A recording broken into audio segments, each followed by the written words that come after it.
Setelah berlatih kungfu terus setiap hari, maka diperlukan rekreasi untuk ganti suasana. Ketika mendapatkan izin untuk istirahat, Jinmi, Laucu, Laici pergi bersama-sama Kinta ke kampung halaman Kinta. Menyerang musuh dengan mata bersinar di kegelapan. Sebentar lagi juga sampai, jangan mengeluh. Ngomong-ngomong, apa pekerjaan keluarga Kinta? Keluargaku, ibuku, kakakku, semuanya penyelam. Penyelam?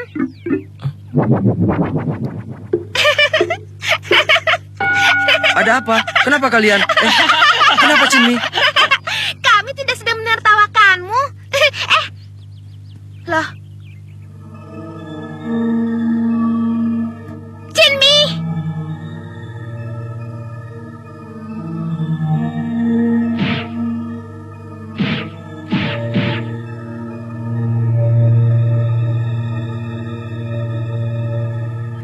Ada apa dengan Jinmi? Pasti Jinmi sedang memikirkan kejadian itu. Kejadian apa? Sebenarnya tidak terlampau istimewa. Jinmi, Laucu, Kinta, apa kalian bisa ambil batu ini dari tanganku? Bagaimana? Baik, aku akan mencobanya.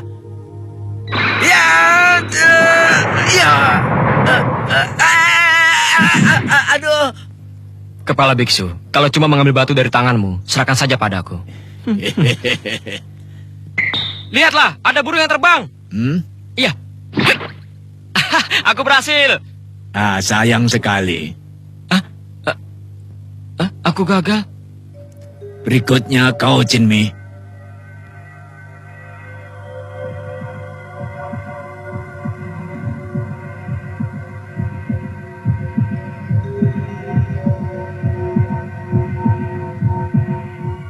Gerakan harus cepat. Baik, kini giliranku mengambilnya.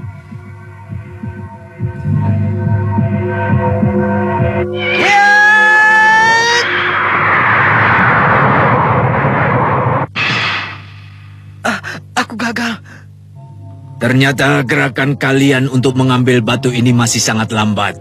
Kalau kalian berpikir dulu sebelum melakukan gerakan, semuanya akan menjadi terlambat. Waktunya hanya sepersekian detik, dan akibatnya akan fatal kalau terlambat. Paham? Paham. Ingat, bergeraklah sebelum berpikir. Jadi sekarang sebaiknya bagaimana ya? Aku juga bingung jadinya. Loh, di mana dia? Hei, sini! Hei, sini cepat! Ayo kemari! Dia sudah teriak lagi. Dan dia seperti orang gila. Ayo, cepat! Nah, itulah kampung halamanku, Desa Jinja.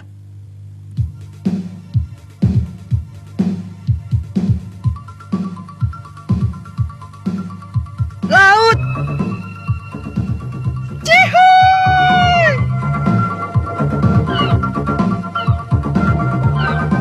Mungkin saat-saat seperti ini semua orang sedang sibuk. Jadi pemandangannya cuma laut. Di sini laut, di sana laut. Semuanya laut. Kan sudah aku bilang. Lalu ibumu ada di mana, Kinta?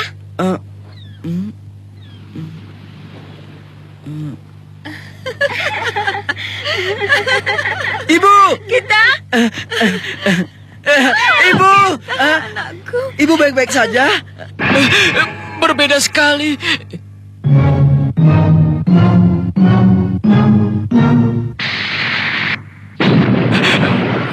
Kinta berbeda sekali dengan saudara-saudaranya.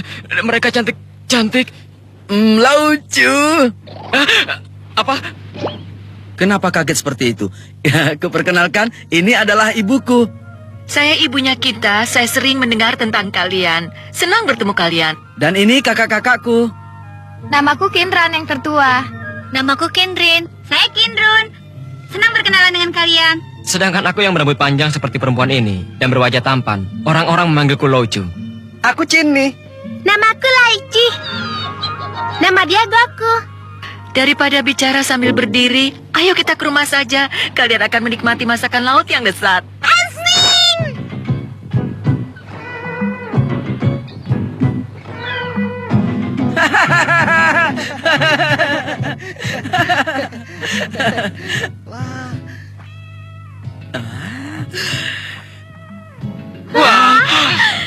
Ayo, makanlah. Kalau malu-malu nanti kehabisan. Ya, ayo kita makan.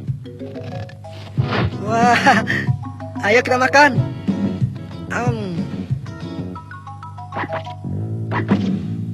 Wah, nikmat ya.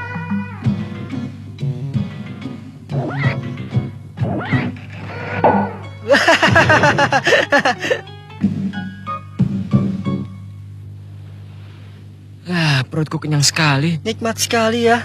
Lezat. Syukurlah. Bagaimana kungfumu Kinta setelah berlatih di Dairinji? Tentu saja, aku sudah menjadi orang yang paling hebat di sana. Ibu tidak percaya dengan hal ini, ha? Ibu tidak percaya ya? Tapi, bagaimana? Aku sudah tidak seperti yang dulu. Tapi aku lihat, kau tidak ada perubahan, Kinta. Apa iya aku tidak berubah? Kinta ini ketika kecil adalah anak yang manja. Dan dia sering sekali menangis. Hentikan ucapanmu. Kerjanya tidur, makan, tidur, makan. Pantas saja kalau dia cengeng. Ada juga cerita ketika aku bersama-sama Kinta menyelam. Asik loh. Benarkah begitu? Maaf, Ibu. Cerita-cerita lama itu jangan dibicarakan lagi di sini. Oh ya, waktu kecil tangisannya terdengar keras sampai ke seluruh desa. Bukankah begitu, Kinta? Ih, memalukan.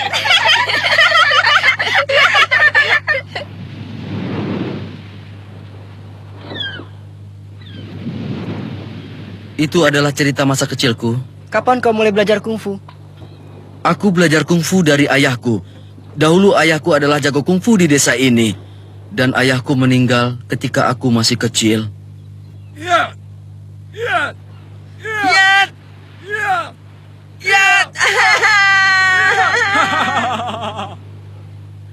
Saat menyenangkan itu sudah berlalu. Kinta. Lihat dua kayu itu. Iya. Itu adalah ayahku yang membuatnya. Lalu bagaimana cara menggunakannya? Siap, kita harus menyambut kedatangan ombak itu.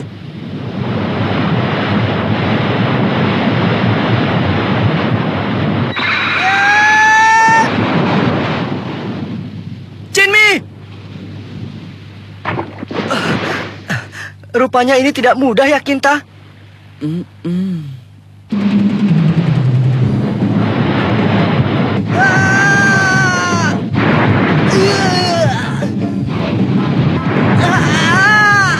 Kamu tidak apa-apa?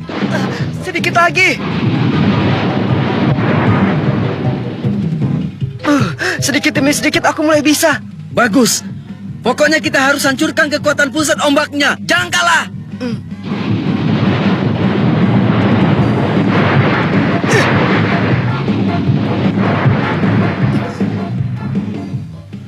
Aku mulai mengerti keseimbangan dan konsentrasi.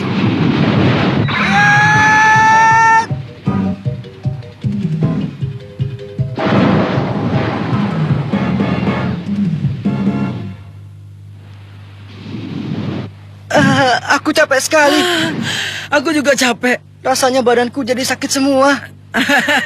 Kamu memang luar biasa. Ini semua berkat kamu, Kak Kinta. Bisa saja kamu.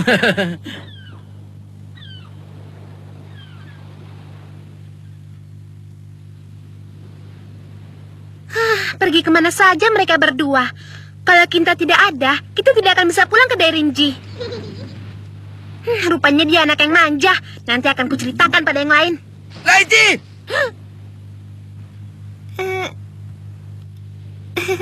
Kinta. Apa yang mau kau ceritakan? Coba saja kalau berani. Kau akan merasakan akibatnya nanti. Maaf, hanya bercanda kok. Kamu pikir serius ya? Tidak. Hei, jangan pura-pura sakit seperti itu. Dasar bodoh. Ada apa? Kenapa kalian ribut sekali? Hei, Koku, kenapa kamu? Hah? Jinmi, bahaya. Ular itu berbisa.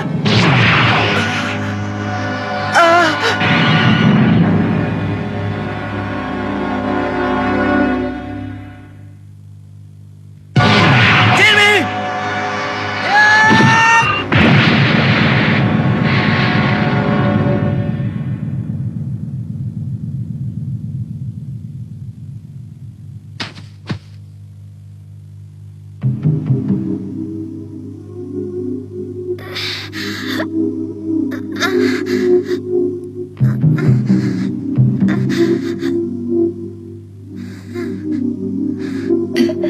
Cici, kau tahan sedikit ya.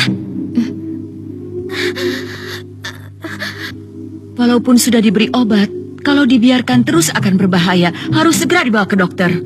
Benar, dia harus segera dibawa ke desa Harumaki. Di sana ada dokter yang bisa mengobatinya. Waktunya terlalu lama, bisa-bisa nyawanya tak akan tertolong. Kalau tak segera ditolong, bisa ular itu akan menjalar ke seluruh tubuh. Kalau begitu, apa yang harus kita lakukan sekarang? Hanya ada satu cara. Dahulu pernah terjadi hal yang sama ketika aku masih kecil. Kinta, jangan-jangan yang kau maksud gua angker. Gua itu angker, Kinta. Tidak pernah ada orang yang hidup setelah memasuki gua itu. Gua itu ada makhluk penunggunya yang siap mencabut nyawa manusia. Aku tahu, hanya itu cara satu-satunya. Desa itu memang angker sekali. Tapi ayah melakukan hal yang sama. Karena ayah mengetahui hal itu, makanya ayah melalui gua itu. Kinta, ada apa dengan hal itu? Semua hal itu sudah kudengar sebelum aku pergi ke Derinji. Oh, begitu. Kita harus cepat bertindak. Aku akan pergi. Aku juga. Perkenalkanlah, aku mendampingi kalian. Tunggu dulu, Kinta. Biarkan mereka pergi. Bagaimana nasib mereka nanti, Bu? Di dalam dirinya mengalir darah ayahnya. Kupikir tadinya dia masih anak yang manja, tapi ternyata tidak.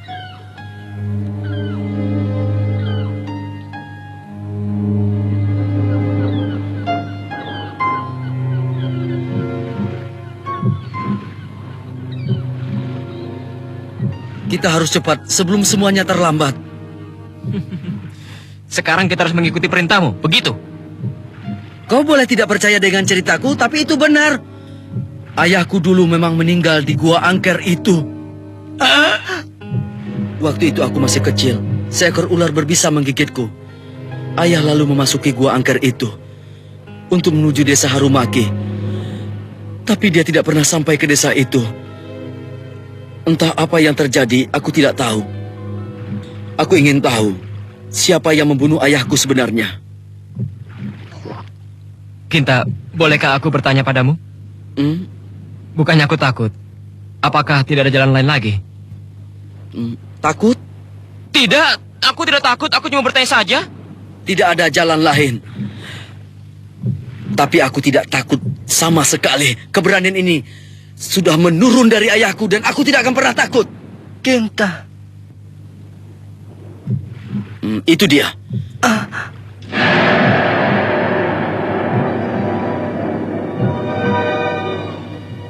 Itukah gua angkernya?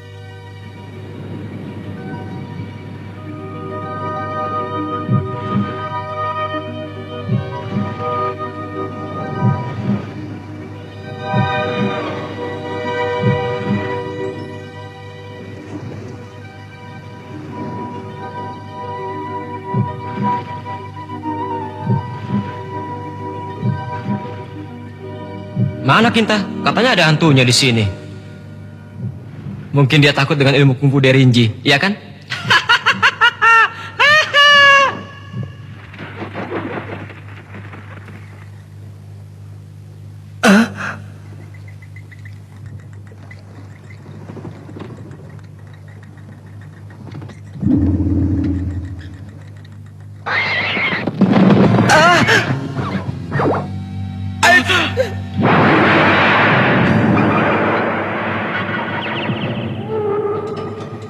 Ini pasti kelelawar penghisap darah. Itu kelelawar penghisap darah. Kelelawar penghisap darah. Ayo cepat kita pergi dari sini.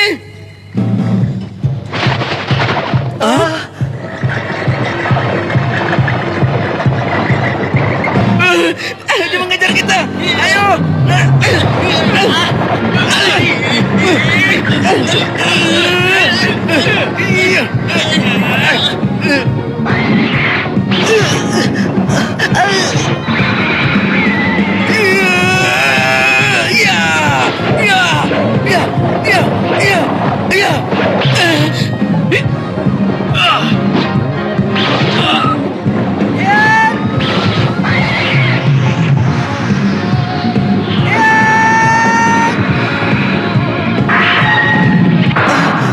Dengan mudah dia mengelakkan pukulanku. Mereka sudah pergi. Menurutku segera pergi dari sini adalah jalan yang terbaik. Aku pernah mendengar tentang kelelawar yang mengeluarkan gelombang ultrasonik dari mulut dan hidungnya. Dan mereka juga bisa mengetahui gerakan dari lawannya. Pantas saja dari tadi pukulanku tak ada yang mengenainya.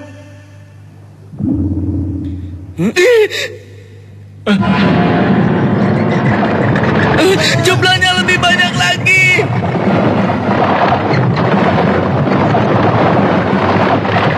Lindungi Laici.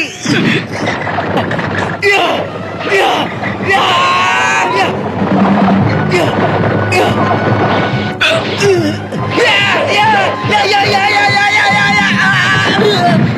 Kinta.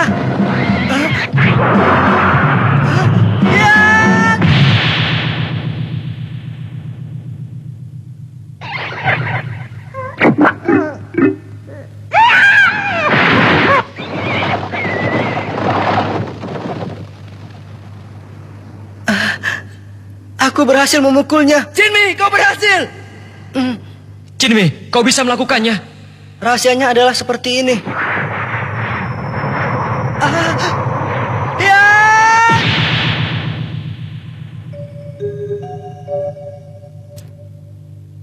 Kalau kamu melakukan pukulan setelah berpikir, berarti kau akan terlambat.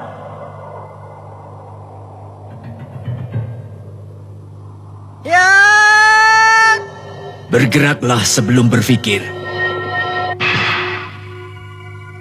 Aku tahu, batu. Batu yang di tangan kepala biksu itulah jawabannya.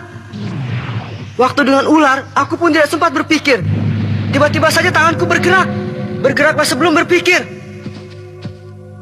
Ayo, sekarang kita lanjutkan perjalanan kita. Jinmi, sekarang aku sudah siap untuk melawan mereka.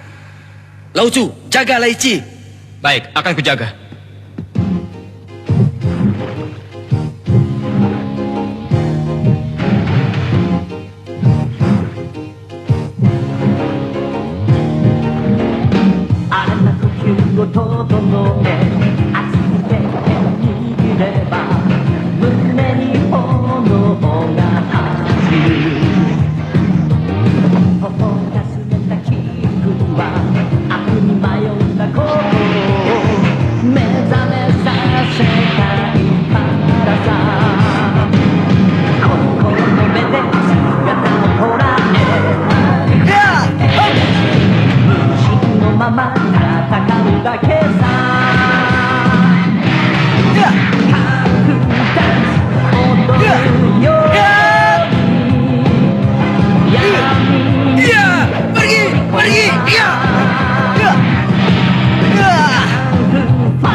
Hore, kita berhasil. Itulah desa Harumaki. Laici.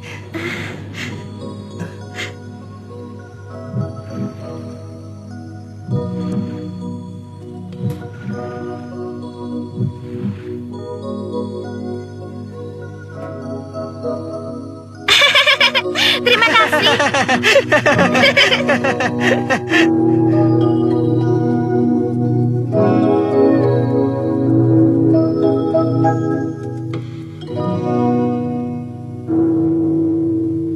Laucu, apa sih yang akan dilakukan oleh Jinmi? Pokoknya lihat saja. Ya, kita lihat saja.